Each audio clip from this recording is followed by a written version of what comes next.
ಪಾವಗಡದ ವಸತಿ ಶಾಲೆಯಲ್ಲಿ ಪದೇ ಪದೇ ವಿದ್ಯಾರ್ಥಿಗಳು ಕಾಣೆ.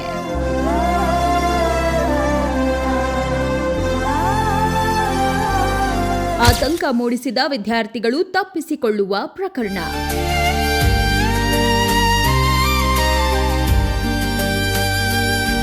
ವಸತಿ ಶಾಲೆ ವಿರುದ್ಧ ರೊಚ್ಚಿಗೆದ್ದ ಪೋಷಕರು, ಸಾರ್ವಜನಿಕರು.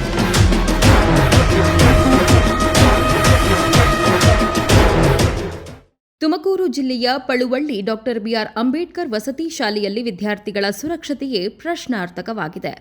ಶಾಲೆಯಿಂದ ಪದೇ ಪದೇ ವಿದ್ಯಾರ್ಥಿಗಳು ತಪ್ಪಿಸಿಕೊಳ್ಳುತ್ತಿರುವ ಘಟನೆಗಳು ಆತಂಕ ಮೂಡಿಸಿದ್ದು, ಶಾಲಾ ಆಡಳಿತದ ವಿರುದ್ಧ ಪೋಷಕರು ಹಾಗೂ ವಿವಿಧ ಸಂಘಟನೆಗಳು ತೀವ್ರ ಆಕ್ರೋಶ ವ್ಯಕ್ತಪಡಿಸಿವೆ.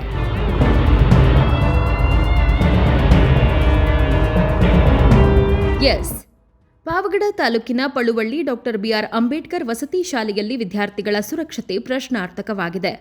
ಜುಲೈ 28ರಂದು ಶಾಲೆಯಿಂದ 4 ವಿದ್ಯಾರ್ಥಿಗಳು ಹೊರಹೋಗಿದ್ದು, ಪೋಷಕರು ಹಾಗೂ ಪೊಲೀಸರ ಹರಸಾಹಸದ ಹುಡುಕಾಟದ ಬಳಿಕ ವಿದ್ಯಾರ್ಥಿಗಳು ಮತ್ತೆ ಪತ್ತೆಯಾಗಿದ್ದಾರೆ.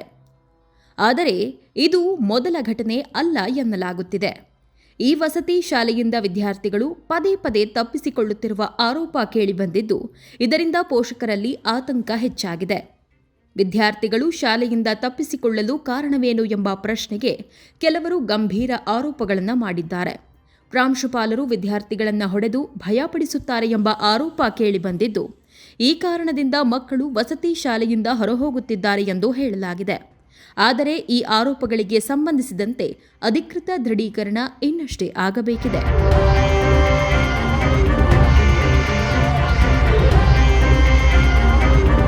ಇನ್ನೊಂದೆಡೆ ಶಾಲೆಯಲ್ಲಿ ಗುಣಮಟ್ಟದ ಆಹಾರ ನೀಡುತ್ತಿಲ್ಲ. ಕುಡಿಯುವ ನೀರು, ಸ್ವಚ್ಛತೆ ಹಾಗೂ ವಸತಿ ಸೇರಿದಂತೆ ಮೂಲಭೂತ ಸೌಲಭ್ಯಗಳ ಕೊರತೆ ಇದೆ ಎಂಬ ಆರೋಪಗಳು ಕೇಳಿಬಂದಿವೆ. ಶಾಲೆಯಲ್ಲಿ ಸುಮಾರು 75% ಪರಿಶಿಷ್ಟ ಪಂಗಡದ ವಿದ್ಯಾರ್ಥಿಗಳು ವ್ಯಾಸಂಗ ಮಾಡುತ್ತಿದ್ದು, ಬಡ ಕುಟುಂಬಗಳ ಮಕ್ಕಳಿಗೆ ಗುಣಮಟ್ಟದ ಶಿಕ್ಷಣ ಹಾಗೂ ಸುರಕ್ಷತಾ ವಾತಾವರಣ ಕಲ್ಪಿಸಬೇಕೆಂದು ಪೋಷಕರು ಒತ್ತಾಯಿಸಿದ್ದಾರೆ. ಶಾಲೆಗೆ ಖಾಯಂ ವಾರ್ಡನ್ ಇಲ್ಲದಿರುವುದು ಕೂಡ ವಿದ್ಯಾರ್ಥಿಗಳ ಸುರಕ್ಷತೆ ಬಗ್ಗೆ ಮತ್ತಷ್ಟು ಆತಂಕಕ್ಕೆ ಕಾರಣವಾಗಿದೆ. ಕೂಡಲೇ ಖಾಯಂ ವಾರ್ಡನ್ ನೇಮಕ ಮಾಡಿ ವಿದ್ಯಾರ್ಥಿಗಳ ವಸತಿ, ಆಹಾರ ಮತ್ತು ಸುರಕ್ಷತೆಯ ಕಡೆ ಅಧಿಕಾರಿಗಳು ವಿಶೇಷ ಗಮನ ಹರಿಸಬೇಕೆಂದು ಆಗ್ರಹಿಸಲಾಗಿದೆ. ಈ ಎಲ್ಲಾ ಸಮಸ್ಯೆಗಳ ಕುರಿತು ವಿವಿಧ ಸಂಘಟನೆಗಳು ಗ್ರೇಡ್ 2 ತಹಶೀಲ್ದಾರ್ ಮೂಲಕ ಕರ್ನಾಟಕ ವಸತಿ ಶಿಕ್ಷಣ ಸಂಸ್ಥೆಗಳ ಕಾರ್ಯನಿರ್ವಾಹಕ ನಿರ್ದೇಶಕರಿಗೆ ಮನವಿ ಸಲ್ಲಿಸಿವೆ. ಶಾಲೆಯ ಸಮಸ್ಯೆಗಳನ್ನು ತಕ್ಷಣ ಪರಿಶೀಲಿಸಿ ಸೂಕ್ತ ಕ್ರಮ ಕೈಗೊಳ್ಳಬೇಕು. ಇಲ್ಲವಾದರೆ ಮುಂದಿನ ದಿನಗಳಲ್ಲಿ ಉಗ್ರ ಪ್ರತಿಭಟನೆ ನಡೆಸುವುದಾಗಿ ಎಚ್ಚರಿಕೆ ನೀಡಿದ್ದಾರೆ. ವಸತಿ ಶಾಲೆ ಪರಿಶಿಷ್ಟ ಪಂಗಡದಲ್ಲಿ ಮಕ್ಕಳು ಮೊನ್ನೆ ಒಂದು ದಿವಸ ತಪ್ಪಿಸ್ಕೊಂಡೋಗಿ ಮತ್ತೆ ಅದೇ ದಿನ ಪೋಷಕರು ಹಾಗೂ ಪೊಲೀಸರವರ ನೆರವಿನೊಂದಿಗೆ ಅದೇ ದಿನ ಮತ್ತೆ ಮಕ್ಕಳು ಪಂಚಾಗಿರ್ತಾರೆ.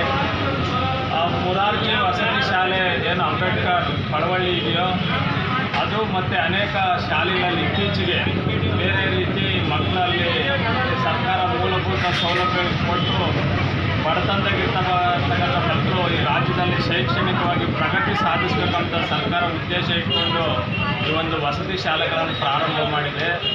ಆದರೆ ಅದು ಇವತ್ತೇನು ಸರ್ಕಾರ ಗುರಿ ಬಡವರ ಮಕ್ಕಳು ವಿದ್ಯಾಭ್ಯಾಸ ಮಾಡಬೇಕು, ಬಡವರ ಮಕ್ಕಳು ಶೈಕ್ಷಣಿಕವಾಗಿ ಪ್ರಗತಿ ಸಾಧಿಸಿ ಬಡವರು ಉನ್ನತ ಹುದ್ದೆಗೆ ಹೋಗಬೇಕು ಮತ್ತು ಉನ್ನತ ಕನಸು ಕಾಣಬೇಕು ಅಂತೇನು ಸರ್ಕಾರ ಕನಸು ಕಟ್ಕೊಂಡು ವಸತಿ ಶಾಲೆಗಳು ಪ್ರಾರಂಭ ಮಾಡಿದೆಯೋ, ಆ ವಸತಿ ಶಾಲೆಗಳ ಸರ್ಕಾರ ಪ್ರಾರಂಭ ಮಾಡಿ ಅಲ್ಲಿ ಸೌಲಭ್ಯಗಳನ್ನು ಕೊಡ್ತಾ ಇದೆ.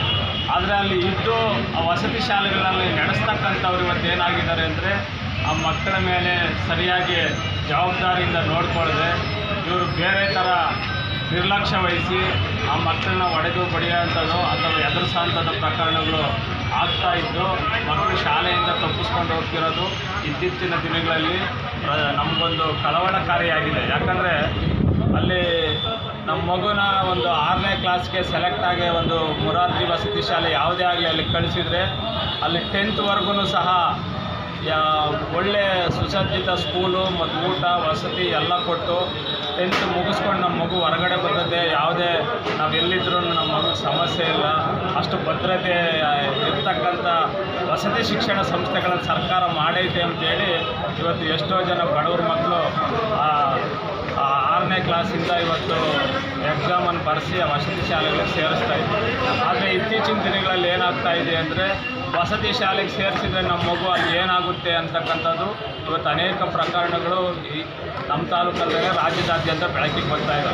ಮಕ್ಕಳನ್ನ ಹೊಡಿತಕ್ಕಂಥದ್ದು, ಮಕ್ಕಳು ಬೇರೆ ಥರ ಟಾರ್ಚರ್ ಕೊಡ್ತಕ್ಕಂಥದ್ದು ಇವತ್ತು ವಸತಿ ಶಾಲೆಗಳಲ್ಲಿ ನಡೀತಾ ಇದೆ. ಆದ್ದರಿಂದ ರಾಜ್ಯ ಸರ್ಕಾರ ಈ ವಸತಿ ಶಾಲೆಗಳ ಸಮಸ್ಯೆ ಬಗ್ಗೆ ಗಮನ ಹರಿಸಬೇಕು. ರಾಜ್ಯ ಮಟ್ಟದ ಅಧಿಕಾರಿಗಳು, ಜಿಲ್ಲಾ ಮಟ್ಟದ ಅಧಿಕಾರಿಗಳು ಮತ್ತು ಸ್ಥಳೀಯ ಜನಪ್ರತಿನಿಧಿಗಳು ಈ ವಸತಿ ಶಾಲೆಗಳಿಗೆ ಭೇಟಿ ನೀಡಿ ಅಲ್ಲಿರ್ತಕ್ಕಂಥ ಮಕ್ಕಳ ಸಮಸ್ಯೆಯನ್ನು ಚರ್ಚೆ ಮಾಡಿ ಮಕ್ಕಳ ಸಮಸ್ಯೆ ಬಗೆಹರಿಸಬೇಕು. ಮತ್ತು ಮಕ್ಕಳ ಸಮಸ್ಯೆ ಬಗೆಹರಿಸಬೇಕು. ಮತ್ತು ಒಂದು 3 ತಿಂಗಳಿಗೊಂದು ಸರಿ 6 ತಿಂಗಳಿಗೊಂದು ಸರಿ ಜಿಲ್ಲಾ ಮಟ್ಟದ ಅಧಿಕಾರಿಗಳು ಮತ್ತು ಅಲ್ಲಿರ್ತಕ್ಕಂಥ ಶಿಕ್ಷಕರು ಮತ್ತು ಅಲ್ಲಿರ್ತಕ್ಕಂಥ ಶಾಲಾ ವಿದ್ಯಾರ್ಥಿಗಳ ಜೊತೆ ಪೋಷಕರ ಮತ್ತು ವಿದ್ಯಾರ್ಥಿಗಳ ಮತ್ತು ಅಧಿಕಾರಿಗಳ ಸಭೆ ನಡೆಸಿ ಅಲ್ಲಿರ್ತಕ್ಕಂಥ ಸಮಸ್ಯೆಗಳನ್ನು ಬಗೆಹರಿಸೋಂಥ ಕೆಲಸ ಆಗಬೇಕು. ಅಳವಳ್ಳಿಯಲ್ಲಿ ಏನು ಸಮಸ್ಯೆ ಕ್ರಿಯೇಟ್ ಆಗಿದೆಯೋ ಮುಂದೆ ಆ ರೀತಿ ಸಮಸ್ಯೆ ಕ್ರಿಯೇಟ್ ಆಗ್ದಂಗೆ ಅಧಿಕಾರಿಗಳು ನೋಡ್ಕೋಬೇಕು.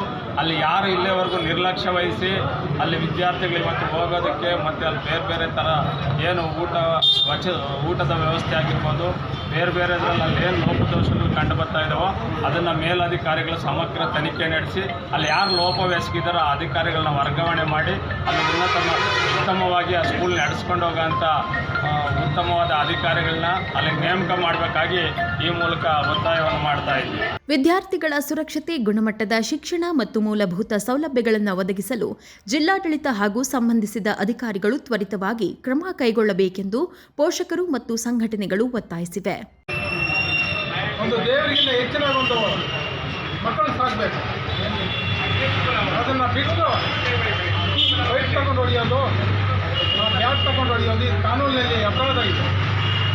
ಏಕೆಂದರೆ ಒಂದು ಸಂವಿಧಾನ ಅಂಬೇಡ್ಕರ್ ಬರ್ತಿರೋದ್ರಲ್ಲಿ ಒಂದು ಸಂವಿಧಾನ ನೀವು ತಿಳ್ಕೊಂಡಿಲ್ಲ. ನೀವು ಯಾವುದು ಒಂದು ದುಡ್ಡಿಗೆ ಹಾಕೋಕ್ಕೋಸ್ಕರ ಒಂದು ದುಡ್ಡು ಮಾಡೋಕ್ಕೋಸ್ಕರ ಸ್ಕೂಲಿಗೆ ಬಂದಿದೆ. ತಕ್ಷಣ ಅವ್ರನ್ನ ವರ್ಗಾವಣೆ ಮಾಡಬೇಕು. ಅಲ್ಲಿ ಪ್ರಾಮಾಣಿಕವಾದಂಥ ಸಿಬ್ಬಂದಿಗಳನ್ನ ನೇಮಕ ಮಾಡಬೇಕು. ಮಕ್ಕಳು ನೋಡ್ರಿ ಪಾಪ ಯಾರ್ಯಾರು ಅಲ್ಲಿ ಯಾಚಂದ್ರ ನೆಲಮಂಗಲದ ಹತ್ರ ಹೋಗಿ 3 ಜನ, ಈ ಕಡೆ ಯಾರೋ ಒಬ್ರು ಹೋಗಿದ್ದಾರೆ. ಏನ್ರಿ ಮಕ್ಕಳು ಅಂದರೆ ಎಷ್ಟೋ ದೇವರಿಗೆ ಅಡಿಕೆ ಹೊತ್ತು ಮಕ್ಕಳು ಸಾಕೊಂಡಿರೋ ನನಗೆ ನಾವೇದಾನ ಹೋಗಿ ಪ್ರಾಣ ಕಳ್ಕೊಂಡಿದ್ದೀವಿ. ಹೊಣೆಯಾರು ಅದಕ್ಕೆ ತಕ್ಷಣ ಅಲ್ಲಿರೋ ಸಿಬ್ಬಂದಿಗಳ ಹೊಣೆ ಅಂತ ಹೇಳ್ತೀನಿ. ಇದಕ್ಕೆ ಸಂಬಂಧಪಟ್ಟಂಗೆ ಇದ್ರ ಮೇಲಧಿಕಾರಿಗಳು ಬಂದು ತನಿಖೆ ಮಾಡಿ. ಯಾಕಂದರೆ ಅಲ್ಲೇ 3-4 ಮೇಡಮ್ ಕಂಪ್ಲೇಂಟ್ ಅಂತ ಕೂಡ ಇಲ್ಲಿ ಎಲ್ಲ ನಮ್ಮ ಪತ್ರಿಕೆಯಲ್ಲಿ ಕೂಡ ಹರಿದಾಡೈತಾರೆ. ಇದಾಗಬಾರ್ದು. ಮಕ್ಕಳನ್ನ ರಕ್ಷಣೆ ಮಾಡೋದು, ಅವ್ರ ತಾಯಿ ತಂದೆ ನೋಡಿದ್ರೆ ಕಣ್ಣೀರಾಗ್ತಾರೆ. ನಮ್ಮ ಮಗ ಎಲ್ಲೋದ ನೋಡಿ, ಎಷ್ಟು ಅವರಿಗೆ ಹೊಟ್ಟೆ ಬಾಧೆ ಆಗ್ತೈತೆ. ನಾನು ಒಬ್ಬ ಮಕ್ಕಳನ್ನ ಸಾಕಿರೋನೆ, ಎಷ್ಟು ಬಾಧೆ ಐತೆ ಅಂದ್ರೆ ಅದ್ರ ಕಷ್ಟ ಬೇರೆ ಐತೆ ಹೇಳ್ಬೇಕಾದ್ರೆ. ಅಂಥ ಮಕ್ಕಳು ನೀವು ಗ್ರಿಪ್ ಪೈಪ್ ತಗೊಂಡು ಹೊಡೆದ್ರೆ ಮಕ್ಕಳು ಬೆದರಿ ಎಲ್ಲರೂ ಹೋಗಿ ಅನಾಹುತ ಆದರೆ ಯಾರ್ಯಾವ ತಾಯಿ ತಂದೆ ಸಾಕೋರು? ಇಂಥ ಪದ್ಧತಿಯನ್ನು ಇವತ್ತು ನಮ್ಮ ಬಲವಳ್ಳಿ ಮೊರಾರ್ಜಿ ಸ್ಕೂಲ್ನಲ್ಲಿ ನಡೆದೈತೆ. ತಕ್ಷಣ ವರ್ಗಾವಣೆ ಮಾಡಬೇಕು. ಅಲ್ಲಿ ಒಳ್ಳೆಯ ಒಂದು ಸಿಬ್ಬಂದಿಗಳನ್ನ ನೇಮಕ ಮಾಡಿ ನಮ್ಮ MLA ಸಾಹೇಬರು ಕೂಡ ಅಲ್ಲಿ ಭೇಟಿ ಕೊಟ್ಟು ಸ್ಕೂಲ್ಗೆ ಅಲ್ಲಿ ಒಬ್ಬ ಒಳ್ಳೆ ಆಡಳಿತ ನಡೆಸೋವಂಥವ್ರನ್ನ, ಪ್ರಾಮಾಣಿಕವಾಗಿ ಮಕ್ಕಳಿಗೆ ರಕ್ಷಣೆ ಮಾಡೋವಂಥವ್ರನ್ನ ನೋಡಬೇಕಂತ ಹೇಳಿ ನಮ್ಮ ತಾಲೂಕು ಶಾಸಕರು ವೆಂಕಟೇಶ್ ಅವರು ಕೂಡ ಮನವಿ ಮಾಡ್ತಾರೆ. ಒಟ್ಟಾರೆ ಬಳುವಳ್ಳಿ ಅಂಬೇಡ್ಕರ್ ವಸತಿ ಶಾಲೆಯಲ್ಲಿನ ವಿದ್ಯಾರ್ಥಿಗಳ ಸುರಕ್ಷತೆ, ವಸತಿ ವ್ಯವಸ್ಥೆ ಹಾಗೂ ಆಡಳಿತದ ಕಾರ್ಯವೈಖರಿ ಕುರಿತು ಗಂಭೀರ ಪ್ರಶ್ನೆಗಳು ಉದ್ಭವಿಸಿವೆ. ಆರೋಪಗಳ ಸತ್ಯಾಸತ್ಯತೆಯನ್ನ ಪರಿಶೀಲಿಸಿ ವಿದ್ಯಾರ್ಥಿಗಳ ಹಿತದೃಷ್ಟಿಯಿಂದ ಸೂಕ್ತ ಕ್ರಮ ಕೈಗೊಳ್ಳುವುದು ಸಂಬಂಧಿಸಿದ ಅಧಿಕಾರಿಗಳ ಮುಂದಿರುವ ಸವಾಲಾಗಿದೆ. ನ್ಯೂಸ್ ಡೆಸ್ಕ್, ಪ್ರಗತಿ ಟಿವಿ, ತುಮಕೂರು.